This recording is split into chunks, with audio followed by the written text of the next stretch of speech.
Yurakning to'satdan tez urib ketishi. Bu sharoitda nimalar qilish kerak? Yurakning to'satdan tez urib ketishi bu paroksizmal taxikardiyalar deyiladi va yurak urishi 150 tadan 250 tagacha davom etadi. Bunday sharoitda quyidagi 4 usul uy sharoitida yordam beradi. Birinchisi, Valsalvi sinemasi.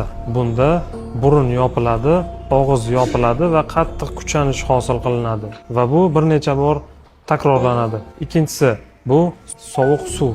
Sovuq suvda yuzni 10-15 soniya yuvish bu paroksizmal taxikardiya xurujini yengillashtirishi mumkin.